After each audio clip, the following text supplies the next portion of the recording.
In this show, I want you to understand how you can get healthy and well by understanding how your body and your mind is working together. This is the interplay of your metabolism and your nervous system. So, today we are going to talk about a very important topic, which is the foundation of weight loss and weight balance. You really want to understand this, as this will make it's so much easier for you to lose weight and stay healthy. If you ever felt like your energy is unpredictable, your weight doesn't reflect your effort, or your body just isn't responding the way it used to, you are not broken. You're likely just missing the real foundation.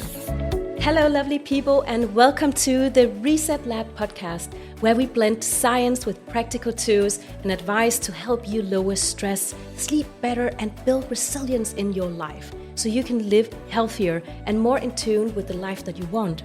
This podcast is about making science simple, actionable, and personal to you. You will hear latest research, older research, but explained in a way that makes sense for you in your everyday life, along with stories, strategies, and protocols that you can actually use starting today.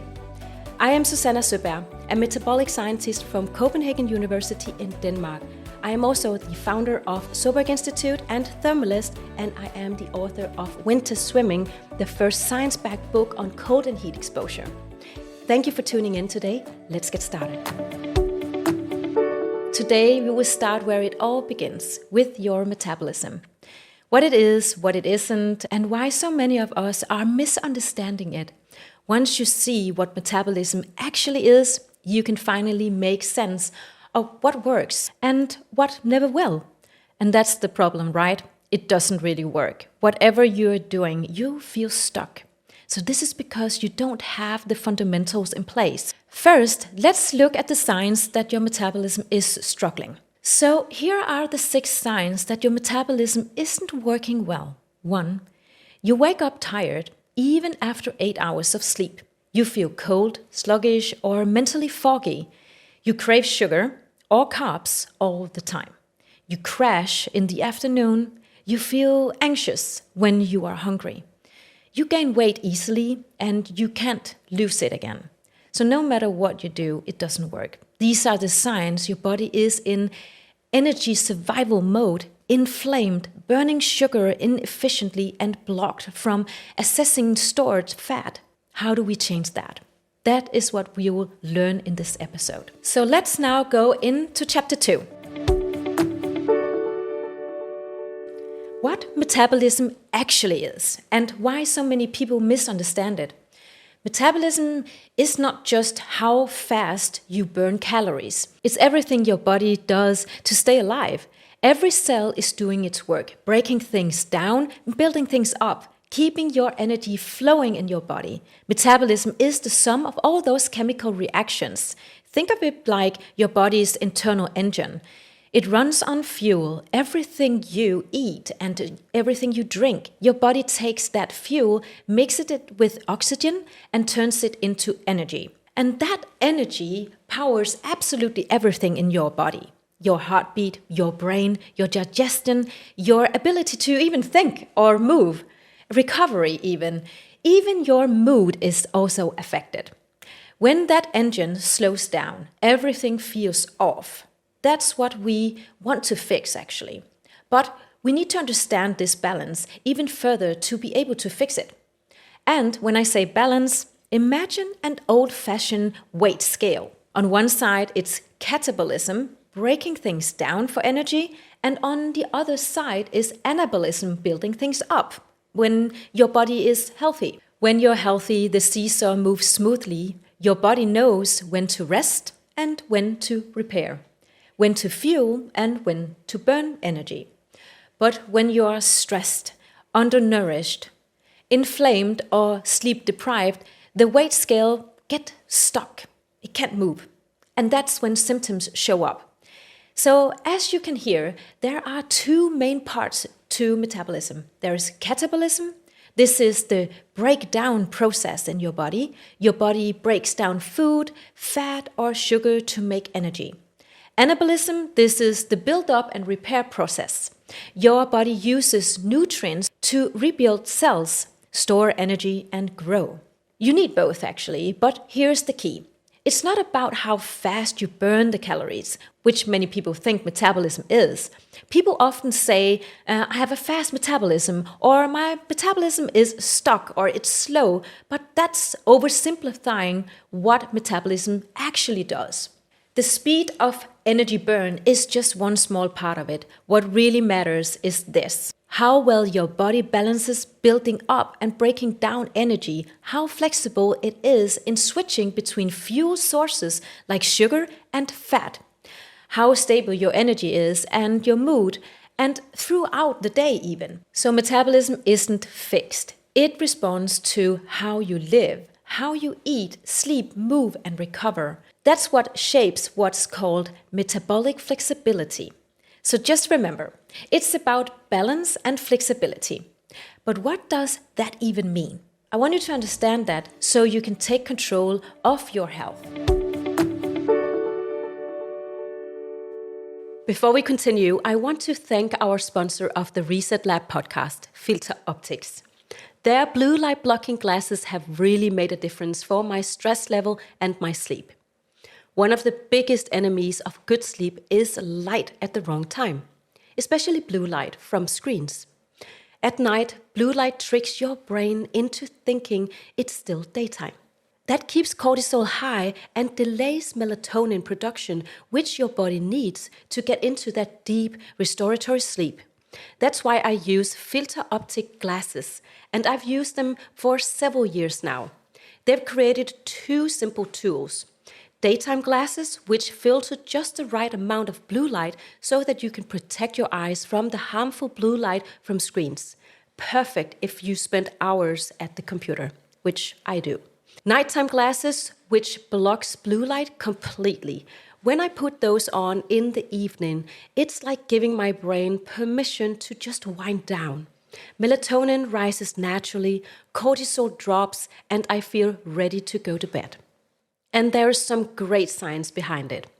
A 2021 systematic review found that wearing blue light blocking glasses in the evening significantly improved sleep quality and supported circadian rhythm alignment, which is so important for your wake and sleep cycle. I recommend that you try these out if you want to get a better sleep and lower your stress.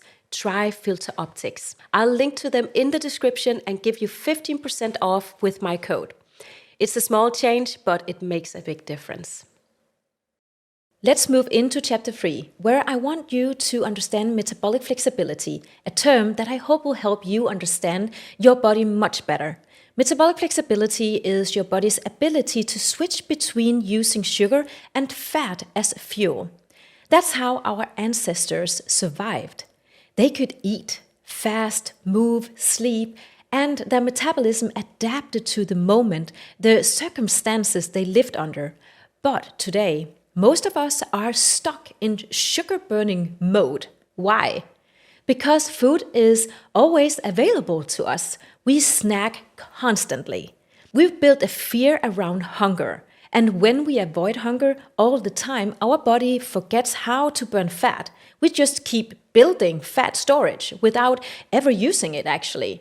Let's look at some science to see what happens when we don't train our metabolic flexibility. And they investigated how well lean and obese people switch between using fuel sources, specifically fat and glucose. So in this study, researchers gave participants a fixed amount of glucose, so this was sugar, and then measured how their bodies responded. What they found was quite striking, I think. People who were metabolically inflexible, mostly those with obesity, had significantly higher insulin levels and lower fat oxidation. That means their bodies weren't able to switch to burning fat effectively, even after they had taken in glucose. And that might sound obvious, of course, but because when glucose is available, your body is usually prioritizing burning that firstly. But here's the key. Once the sugar is processed, a flexible metabolism should smoothly switch over to burning fat. In metabolically inflexible individuals, though, that shift doesn't happen easily. They stay stuck, unable to effectively access stored fat in the body, even when glucose levels are already dropped. In simple terms, their engines were stuck in sugar-burning mode, even though glucose was high because their system was stuck. And once the glucose dropped, they had nowhere to turn. That makes it harder to lose weight, even with similar calorie intake, because they can't switch effectively to fat burning. So, what does this actually mean for you? It means that letting yourself get a little bit hungry before eating can be incredibly helpful for your body. That hunger is a signal your metabolism is doing what it's designed to do, feeding on the stored fuel. But we've grown scared of hunger. We avoid it. Our ancestors sometimes went even hours or even days without food. This constant grazing is a modern habit that keeps us stuck in the sugar-burning mode. So try it. Let your stomach growl. It's not dangerous to let it growl a bit. It's a metabolic flexibility exercise. It's a natural signal that your metabolism is doing what it was designed to do, feeding on stored fuel when it needs to. Another important paper that I want to mention for you. The researchers discussed how metabolic inflexibility is a hallmark of insulin resistance, which is the root cause of type 2 diabetes, PCOS, and stubborn belly fat. When you're metabolically inflexible, you can go between meals without crashing. You burn fat efficiently and you have steady energy throughout the day. In this next chapter, I want to tell you about rebuilding flexibility, the power of intermittent fasting. So, now that we've been talking about metabolic flexibility, let's get practical. How do we train it back? One of the most effective ways is something our ancestors did naturally, but we've nearly lost it, I think. It's intermittent fasting. Fasting is not a trend, it's actually a biological rhythm. It's how our bodies were evolved. We were never meant to have food 24/7. And yet modern life has tricked us into thinking that we constantly should be snacking and eating meals. That's one of the biggest reasons why our flexibility is lost today. But here's the good news. You can rebuild it. One of the most efficient, evidence-backed ways is by strategically going without any food for a period of time. It's called fasting. So your body can relearn how to switch fuels. When you fast, your insulin drops and your liver stops pumping out glucose. And after a few hours, if you are metabolically flexible, your body should start using fat for energy. So this is like stretching an elastic band. So your metabolism needs to move between sugar and fat. If it never stretches, it stiffens. If you train it gently and consistently, it becomes stronger, more adaptable. Just like lifting weights in the gym, then you strengthen those muscles, and fasting actually strengthens your metabolic switching between glucose and fat. Now let's look at science.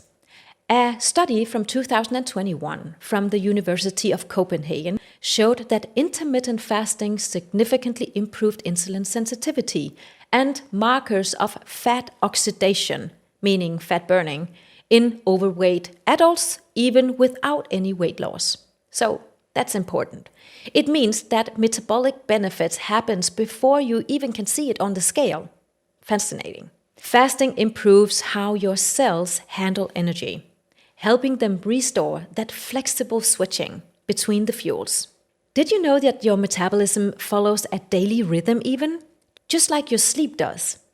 A 2023 paper published in Nature Communication showed that early time-restricted eating, starting around 8 a.m. in the morning and ending by 2 or 3 p.m. in the afternoon, improves circadian rhythm, fat metabolism, and even gene expression related to longevity.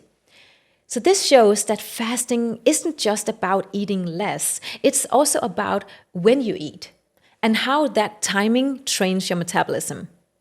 Another example is a randomized controlled trial from 2020 demonstrated that men and women with prediabetes who ate all their meals within an 8-hour window showed greater metabolic flexibility. They showed lower insulin levels and reduced appetite, even compared to those eating the same food over 12 hours. So their bodies literally learned to switch better between the fuels that I've been talking about without changing calories. So what does this look like in practice? You don't have to do extreme fasting. You can start very simple. Do you want to know how? Here is one way.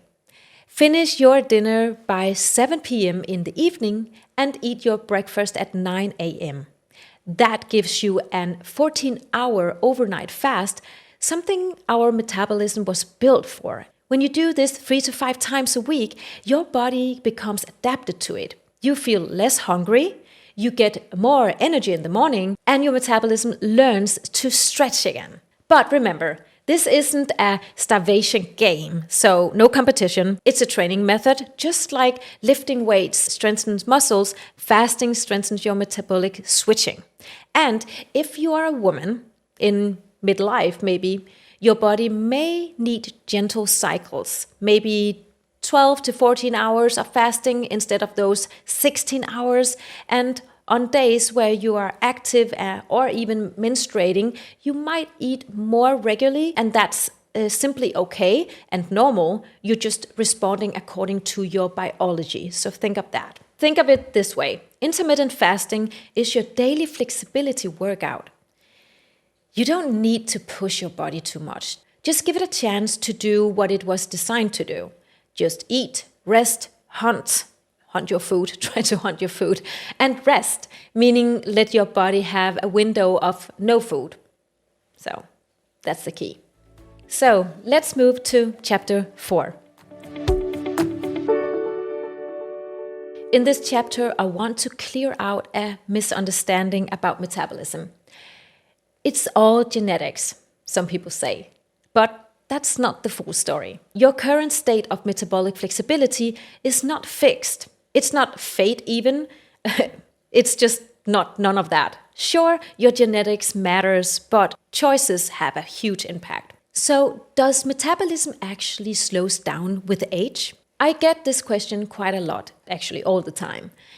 A major study published in Science in 2021 analyzed data from 6,000 people across 29 countries. It showed that metabolism stays surprisingly stable from the age of 20 to 60. What actually changes is our activity level, muscle mass and recovery patterns, not our core basic metabolic rate. The study did not find a decline in core metabolism in women as they age, from 20 all the way up to 60. That means your basal metabolic rate stays remarkably stable even through big life stages like pregnancy and perimenopause. After 60 years of age, it does begin to decline a bit, they found, but very gradually. So know your metabolism doesn't just crash at 30 or 40. That's not what the science says. What the study also showed is that activity level, muscle mass, and recovery plays a bigger role in explaining that metabolic slowdown, which many people experience after 60. So after 60, metabolism does begin to decline a bit, but very gradually. But women, and this goes out to all my fellow girlies out there, let's talk hormonal shift. Because this might be the reason you feel tired and you feel that you cannot lose any weight, or you maybe struggle to get your weight down or just keeping it after you're 40. It might not be your fault. It might be your hormones. Hormonal shifting during menopause, especially drops in estrogen, can directly affect how our energy is used and stored in our body, and making weight gain and fatigue more likely. But this isn't because the metabolism slows, it's because fuel management in our bodies and muscle maintenance become less efficient without those hormones. Estrogen in particularly plays a role in fat distribution and insulin sensitivity in the body. When it declines, many women experience more abdominal fat, reduced metabolic flexibility, and difficulty losing weight. A study from the Journal of Clinical Endocrinology and Metabolism found that postmenopausal women had significantly lower fat oxidation and insulin sensitivity compared to premenopausal women, even with similar body weight. So no, your metabolism isn't broken, but it is influenced by your hormones, and once you understand that, you can work with it. It might not be your fault. It might be your hormones. During and after your menopause, we see a sharp decline in estrogen and also in progesterone, DHEA, and testosterone. These changes directly impact how the body burns fat, regulates insulin, builds muscles, and stores the energy. And here's the part we don't talk about enough. This drop in hormones directly changes women's metabolism. It's a fact and scientifically proven. And of course, it affects women's emotions, their weight status, energy, and stress tolerance. People, take notes and start acknowledging women's biology. And let me see, everything. Work life, exercise, health, science, diet, everything. So now let's talk about the hormones. Estrogen, for example, helps regulate how your body uses insulin, and it plays a role in where your body stores fat. When estrogen drops during menopause, your body becomes more insulin resistant. So what does this mean? This means your blood sugar doesn't stay as stable. You're more likely actually to store fat, especially around the belly, and it becomes much more hard to lose weight, even if you are eating the same kind of food and the same amount. At the same time, your muscle mass tends to decrease as well. Muscle is metabolically active tissue, so losing it means your baseline metabolism also drops. So that's one reason why it's hard to lose weight as we get older. So just to sum it up, the combination of less muscle, more insulin resistance, and hormonal shifts in the body is the detrimental storm of weight gain in the midlife. You need it under control. And we need to put away that it's about laziness. It's not. It's about biology. So this will happen, but understanding it is the first step to taking your power back and learn what you strategically can do to build your metabolic flexibility. Just to make it clear, during a woman's life, her hormonal profile changes dramatically. Estrogen rises at puberty, supports fat metabolism and insulin sensitivity during reproductive years, and then sharply declines during the menopause. Progesterone, DHEA, and testosterone also drops, which reduces signals that helps preserve lean muscle mass and burn fat efficiently. So this hormonal shift can make fat loss and energy regulation more difficult for us, especially around the belly. So this is a biological shift. Yes, but it doesn't mean that you are powerless. Acknowledging the change is the first step. And when we do, we can actually do something about it. You can influence your body with willpower and the right strategies through movement, through cold exposure, through nutrients and breathing exercises and stress regulation. So it's biology you can work with. Yes, it's more difficult than that, but not impossible. And understanding this shift is the key to adjusting your strategies and expectations during and after menopause. I have now given you a breakdown of metabolism in women. Do you think that there is a shift in men's hormones as they age too? Absolutely. You do want to hear this. So what explains the changes in metabolism in men?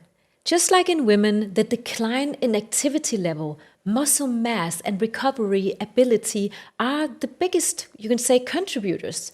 But there's an additional key factor for men too: a gradual drop in testosterone. Unlike women who experience a sharp hormonal shift at menopause, men experience a slow and steady decline in testosterone beginning already in the age of 30s, 40s. Testosterone plays a crucial role in maintaining lean muscle mass, motivation to move, and fat burning. As testosterone declines, men gradually gain fat, especially visceral fat, that is the fat around the inner organs. They lose the muscle mass feel more fatigued, and experience lower motivation, all of which gradually affects your metabolism. But again, this isn't because basal metabolism slows down, but because muscle mass decreases, and muscle is metabolically active tissue. There's also behavioral change. Many men become less active, more stressed, and sleep worse in midlife, all of which contribute to the feeling that their metabolism is slowing down or not really working. But that is not the key. It's testosterone. So can we increase these hormones? Yes. Here's how in Chapter 5. I want to give you those tools. How can you improve your metabolic flexibility?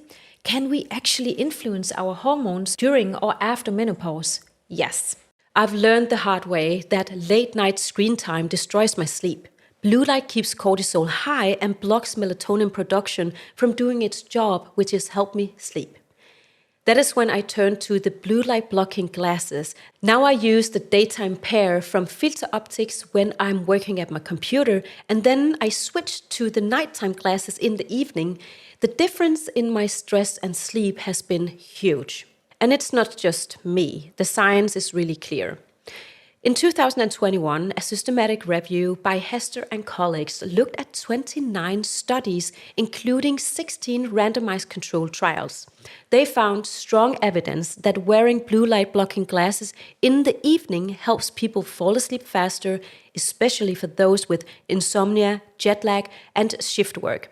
They even noted benefits from mood regulation in some conditions like bipolar disorder. The reason? These glasses block the specific wavelengths of blue light that delays melatonin production and disrupts your circadian rhythm.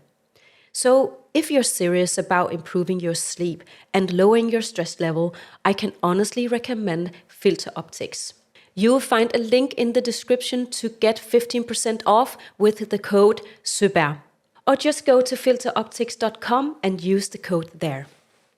We can influence them, maybe not to the pre-menopause status or level, but you can definitely and absolutely support your body in producing and balancing and responding better to hormones. Here are some science-backed ways to support hormonal health in your midlife. Strength training, fasting, cold exposure, heat exposure, high-quality protein is very important, and stress management, sleep, and for some, even targeted some supplements.